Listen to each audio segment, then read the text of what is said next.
Assalamu alaikum, my dear students. Today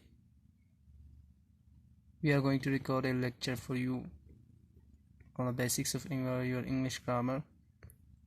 So let's get started. Let's take our class as a sort of dialogue between students and teacher. Okay, when this class gets started, the teacher came in the class and greets the students, and then he asked the students, what do you want to learn? Students started their conversation with, sir, we want to learn about English grammar. अब हमारा class इस तरह से start करते हैं. Suppose teacher कहता है कि हाँ, स्टूडेंट्स कहते हैं कि हमें इंग्लिश ग्रामर सीखना है. अब टीचर कहता है ओके सी, ठीक है, देखो, let me ask U A question, मुझे एक सवाल करने दो आपसे. अब आगे क्या बोलता है? स्टूडेंट्स बोलता है okay sir, what's your question? आपका क्वेश्चन क्या है sir? Teacher, my dear students, suppose I have to build a house. आप फ़र्ज़ कर लो कि मुझे एक घर बनाना है. अब मुझे एक घर बनाना है, तो इस तरह से डायलॉग लिखा है. नेक्स्ट क्या बोलता है? स्टूडेंट्स कहते हैं ओके सर, ठीक है. टीचर कहता है, अब टीचर कहता है, do you think it's easy to build a house? क्या घर बनाना कोई आसान काम है? आप स्टूडेंट्स उधर से जवाब देते हैं, no sir, it's not easy, you require a lot of things. आपको बहुत सारी चीज़ों की ज़रूरत पड़ती है घर बनाते वक्त, ठीक है. सो टीचर बोलता है, would you please tell me what are the requirements? क्या आप मुझे बताओगे कि क्या रिक्वायरमेंट्स है? ये स्टूडेंट से बोलता है. तो उधर से स्टूडेंट्स का जवाब होता है ओके सर, ठीक है, यू नीड, आपको ज़रूरत पड़ेगी, ठीक है, ए प्लॉट ऑफ लैंड. सबसे पहले तो आपको एक ज़मीन का टुकड़ा चाहिए जिस पे कि बना सकें घर. अ लॉट ऑफ मनी, बहुत सारा पैसा चाहिए. तीसरा क्या है? नंबर ऑफ लेबरर्स चाहिए, लेबरर्स आपको काम करने वाले चाहिए. और बिल्डिंग मटेरियल चाहिए आपको. बिल्डिंग मटेरियल यानी जो बिल्डिंग बनाने का साजो सामान है. अब लेबरर्स देखो, जो ही हमने लेबर का नाम लिया तो आपके पास कुल्ली मिस्त्री, आपके पास या तरखान, जो भी सब कुछ है. अब बिल्डिंग मटेरियल्स का जो ही नाम लेते हैं तो हमारे पास क्या आ जाता है? सीमेंट, सरिया, रेत, सब कुछ, बहुत सारी चीज़ें. एक चीज़ का नाम लेते हैं, आपका दिमाग सोचने लग जाता है कि मुझे ये भी चाहिए, वो भी चाहिए, वो भी चाहिए. तो उसी एक हेडिंग के अंदर ये सारी चीज़ें आ रही हैं. आप you can take this example anywhere. आप इस एग्जाम्पल को कहीं पे भी ले जा सकते हैं. Suppose you have to write, अगर आपको लिखना है, you required a lot of things, ठीक है, आपको बहुत सारी चीज़ें चाहिए. Suppose you need a pen, a copy, how to write, कैसे लिखना है. लाइट, आपको रोशनी चाहिए, ठीक है, कॉपी चाहिए या बोर्ड चाहिए, तो इस तरह ज़रूरत है. Suppose you are playing football और ए गेम, एनी गेम, आप कोई गेम खेल रहा हो, यू, ठीक है, whenever you start thinking about doing something, it always asks या रिक्वायर्स सम बेसिक नेसेसिटीज़, ठीक है, बी इट प्लेइंग गेम्स और doing anything else, any activity you are suppose to do, कोई भी काम करना. तो ये एग्जाम्पल आप कहीं पे भी ले जा सकते हैं. आप स्टूडेंट्स बोलते हैं, now what about English grammar sir? आप इंग्लिश ग्रामर का क्या sir? We are not suppose to build a house, हमें तो कोई घर नहीं बनाना है, ठीक है. अब टीचर बोलते हैं ओके, यू आर राइट, आप सही कह रहे हो, let's take on the subject. अब हम सब्जेक्ट स्टार्ट करते हैं. क्या है हमारा? English grammar. Now for English grammar your requirements are, आपकी रिक्वायरमेंट्स क्या क्या हैं? ये हैं. Number 1 is the number and person of the subject. आपको नंबर एंड पर्सन पता होना चाहिए सब्जेक्ट्स का. अब सब्जेक्ट्स क्या है? आपने सुना होगा बचपन में अपने ग्रामर्स में, सब्जेक्ट इज़ द पर्सन और thing we are talking about in a sentence. किसी भी सेंटेंस में हम किसी की बात कर रहे होते हैं, उसको हम सब्जेक्ट बोलते हैं. नेक्स्ट क्या है? अब उसको हम बाद में डील करेंगे. इंट्रोडक्शन ऑफ वर्ब, आपको इंट्रोडक्शन चाहिए वर्ब का, ठीक है. Third requirement is types of verbs हैं. So these are the requirements, we are going to deal with them one by one. आप टीचर कहता है कि हम इनके साथ एक एक करके डील करेंगे, ठीक है. आप देखो, let's deal with them now, ठीक है. Number 1, number and person of the subject. Number and person of the subject अब क्या है ये? What do you mean by this? ठीक है. अब आप देखो, number and person of subjects. Number और पर्सन किसका है? सब्जेक्ट्स का है। सब्जेक्ट्स का नंबर और पर्सन होता है। अब स्टूडेंट कहता है okay sir, but what do you mean by a subject? वही क्वेश्चन जो पहले बोला था कि सब्जेक्ट क्या है। टीचर कहता है ओके ठीक है, my dear, a subject is, एक सब्जेक्ट होता है क्या है? द पर्सन और थिंग, कोई इंसान या कोई चीज़, वी आर टॉकिंग अबाउट, जिसके बारे में हम बात कर रहे हैं। इट कुड भी, यह हो सकता है, आई, मैं हो सकता हूँ, वी, हम हो सकते हैं, यू, आप, तुम हो सकते हो, आप लोग हो सकते हो, दे, वो हो सकते हैं, ही, शी, वो, ठीक है, एक लड़की के लिए शी, एक लड़के के लिए ही, इट, किसी भी चीज़ के लिए, मुर्तज़ा खलीली, या आप आयतुल्लाह खामनई लिखो, आयतुल्लाह सिस्तानी लिखो, वर्ब लिखो, MPS बरू लिखो, नेचुरल नंबर्स लिखो, ठीक है, आप आवर फूड लिखो, कुछ भी लिखो, एंड सो ऑन, हज़ारों तरह के, जिस चीज़ के बारे में भी आप बात कर रहा हूँ, इस पेन की बात कर रहा हूँ, इस कॉपी की बात कर रहा हूँ, जिसकी भी बात कर रहे हैं उसको सब्जेक्ट कहते हैं। इस तरह से सो ऑन है, जैसे कि आपको मैथमेटिक्स में होता है 1 2 3 and tick tick tick and so on are natural numbers. तो कितने लिखेंगे? देयर आर इनफिनिट, तो हमें उतना ज़रूरत नहीं है। आप समझ गए होंगे पॉइंट क्या कह रहा हूँ। उसके बाद है now for the students convenience we write like this. अब स्टूडेंट्स की आसानी के लिए हम उसको कैसे लिखते हैं? इस तरह से लिखते हैं, ठीक है। इसमें क्या लिखा है देखो, I, we, you, he, she, it, any singular noun. अभी हमने लिखा था जैसे कि आयतुल्लाह खामनी बोला, आयतुल्लाह सिस्तानी बोला, मुर्तज़ा खलीली बोला, वर्ब बोला, या MPS बरू बोला, कुछ भी बोलते जाओ आप, सिंगुलर हो जाओ। इस तरफ दूसरी तरफ दे हैं, वो प्लूरल, इसके बाद एनी प्लूरल नाउन, कोई भी प्लूरल नाउन आप इसमें लिख सकते हो। ये ऐसे ही लिखा है आपको समझाने के लिए।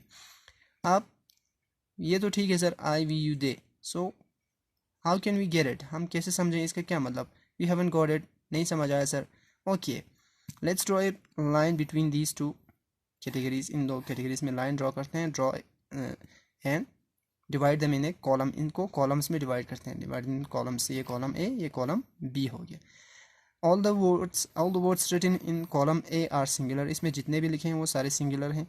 And all the words written in the column B are plural हैं, ये सारे के सारे प्लूरल हैं। अब देखो, इनको हम क्या कहते हैं? आई और वी को हम कहते हैं फर्स्ट पर्सन, और यू को हम कहते हैं सेकंड पर्सन, एंड जो ही, शी, इट और दे हैं उनको कहते हैं हम third person. But when you start speaking about them you should speak like this, इस तरह से बात करना है। I means first person singular, we means first person plural, you, but there is a problem sir, you have written you in both the columns, ठीक है, singular में भी यू लिखा है आपने, प्लूरल में भी यू लिखा है, तो लेट्स क्रॉस इट आउट, ठीक है, सिंगुलर वाले को क्रॉस करते हैं।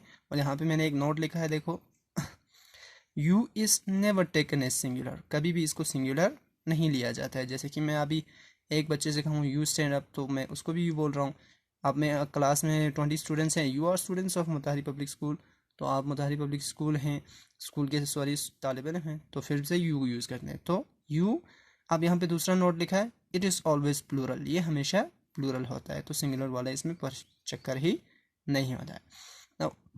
Now this one, he third person singular, she third person singular, it third person singular, और दे थर्ड पर्सन प्लूरल। सो ये हो गया हमारा बेसिक्स में से।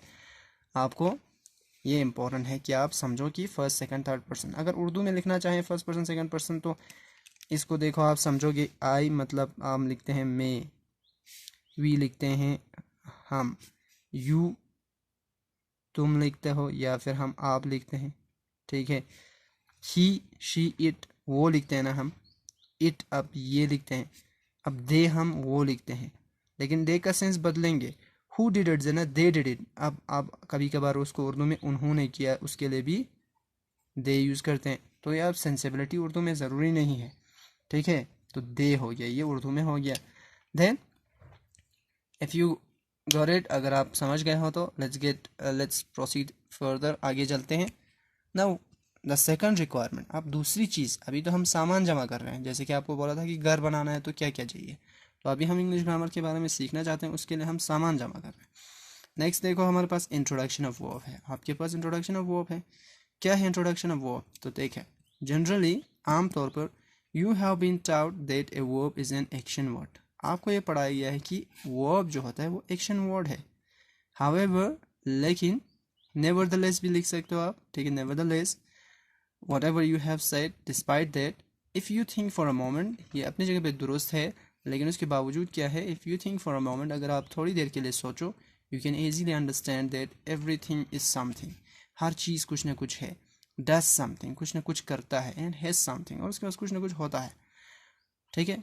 अब देखो स्टूडेंट्स कह रहे हैं sorry sir we haven't got it, और गॉट इट का मतलब होता है समझ गए या नहीं समझे, हैवन हो गया negative, we haven't got it हम तो नहीं समझे सर। टीचर कहते हैं okay let's take some examples, कुछ एग्जांपल्स लेते हैं हम ताकि आपको समझ में आ जाए, ठीक है टीचर ओके। फिर क्या बोल रहा है, in this example I am going to ask you some questions, मैं आपसे कुछ क्वेश्चंस पूछूंगा, ठीक है। Number 1 is what is the earth. अब अर्थ क्या है, देखो एवरीथिंग इज बिन, हम उसमें से एक कॉमन लाते हैं अर्थ, तो आप बोलते हैं the earth is a planet, या अर्थ क्या है, प्लेनेट है, ठीक है। अब उसके बाद देखो, अब मैं अगर आपको यहाँ पे वर्ड इज द अर्थ की जगह व्हाट इज ज्योमेट्री कहूँ, तो geometry is the branch of mathematics, mathematics का ब्रांच है, ठीक है।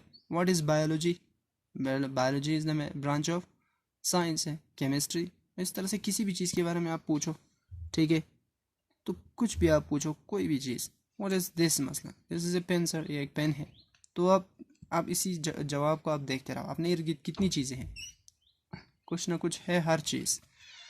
Next question is what does it do. अब देखो दूसरा काम है कि ये करता क्या है। अब देखो आपने लिखा है it revolves around the sun.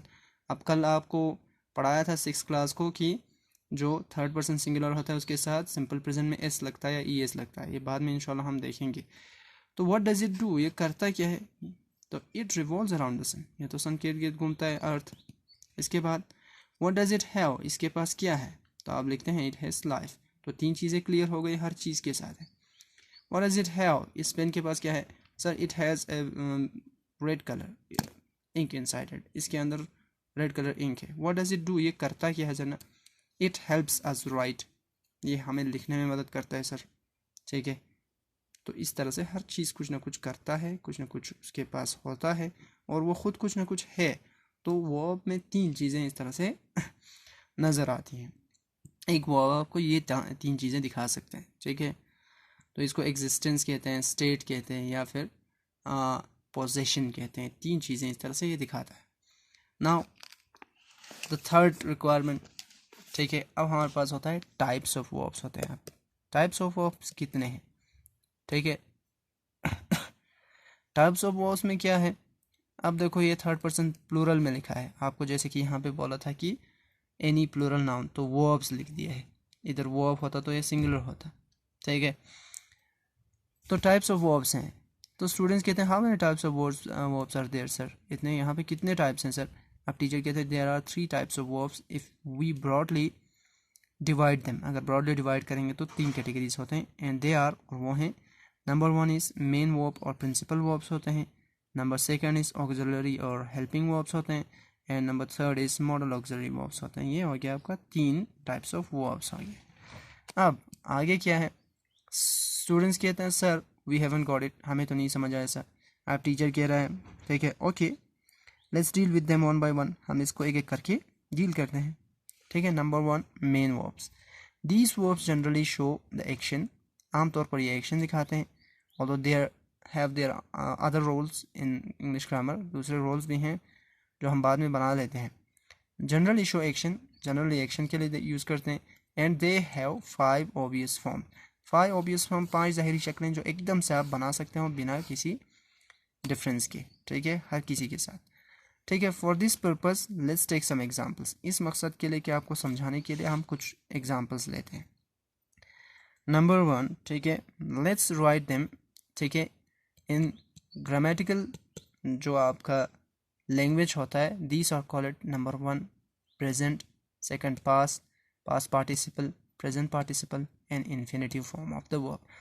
Now for the sake of convenience, now someone can ask me, sir, I can't even remember a single word, you are asking me to remember 5, it would be really hard for me, ये थोड़ा मुश्किल होगा sir. Okay, let's make it easy, हम आसान कर देते हैं। इसको हम क्या लिखते हैं, फर्स्ट फॉर्म लिखते हैं, इसको हम सेकंड फॉर्म लिखते हैं, इसको हम थर्ड फॉर्म लिखते हैं, इसको fourth form, and this is the fifth form you can write. आप इस तरह लिख सकते हो। Still it is hard sir, how can I remember this, this is okay, this is okay, now what about the others, this part, तो ये क्या करेंगे सर। तो okay, let's start writing the first form of the verbs. First of all पहले तो आपको कुछ forms पता हो, जैसे कि ये कॉमन है, डू हम कुछ करते रहते हैं, गो जाते रहते हैं, ठीक है, जाते हैं हम, ठीक है, ईट खाते हैं हम, राइट लिखते हैं हम, रीड हम पढ़ते हैं, प्ले हम खेलते हैं, ये तो आपको करते रहते हैं, इतना आपको पता हो कम से कम। अब उसके बाद अब हो गया, इसमें 5 शक्लें हैं, ये तो मुश्किल है sir. Okay, let's make it easy, हम पहले इसको आसान बनाते हैं। The fourth and the fifth form, अब यहाँ पे मैंने नोट लिखा हुआ है, देखो, the fourth and fifth form of verbs are made, बनाए जाते हैं बाय एडिंग, ऐड करके ing और to, before and after the verbs, verbs के पहले और बाद में क्या ऐड करते हैं, ing या फिर टू ऐड कर देते हैं। तो कैसे सर, देखो यहाँ पे डू लिखा है, यहाँ पे भी डू लिखा है, देखो यहाँ पे डू, फिर यहाँ पे भी डू, यहाँ पे गो, यहाँ पे गो, देखो इसमें सारा कॉमन, रेड कलर में सारा, देखो ईट ईट ईट, हर तरफ यही है, राइट राइट राइट है, रीड रीड रीड है, प्ले प्ले प्ले है। अब देखो इसमें क्या किया, कॉमन ing लगाया सब पे, doing, going, eating, writing, playing, sleeping, कुछ भी ing लगा सकते हो हर वर्ब के आगे, तो ये फिफ्थ फोर्थ फॉर्म आसानी से बन जाता है। और ये जो फिफ्थ फॉर्म बोला है उसके आगे टू लगा देना है, to do, to go, to eat, to write, to read, to play, ठीक है। तो ये आसान है कि नहीं, ये तो आसान हो गया सर, ये तो हो गया, ये दोनों तो बहुत आसानी से बन गया। अब ये तीनों बचता है, ये दोनों बचता है, अब सेकंड और थर्ड फॉर्म बचता है, तो हम पहले लिख लेते हैं इनको। डिड, सेकंड डू का डिड डन होता है, गो वेंट गॉन होता है, ईट एट ईटन होता है, राइट रोट रिटन होता है, और यहाँ पे क्या है, रीड रीड रीड, ये तीनों सेम होते हैं। प्लेड प्ले है, प्लेड प्लेड है, ठीक है।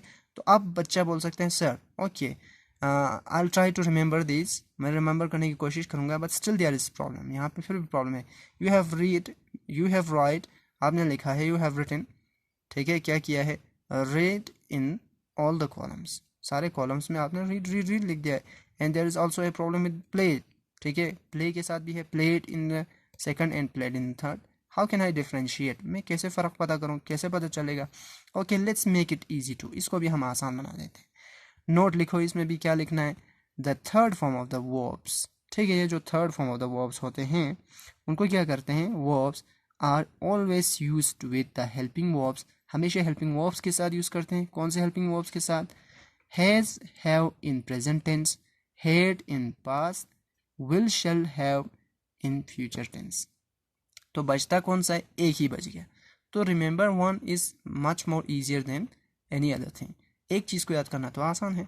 So this are the basic requirements, ठीक है, before you proceed in your English language grammar में आगे प्रोसीड करने से पहले ये 3 चीज़ें कम से कम आपको पता होनी चाहिए, ठीक है। उसके बाद अभी तो टाइप्स ऑफ वर्ब में से ये फर्स्ट हो गया, ठीक है। अब देखो टाइप्स ऑफ वर्ब्स में से हमें सेकंड देखना है, ठीक है।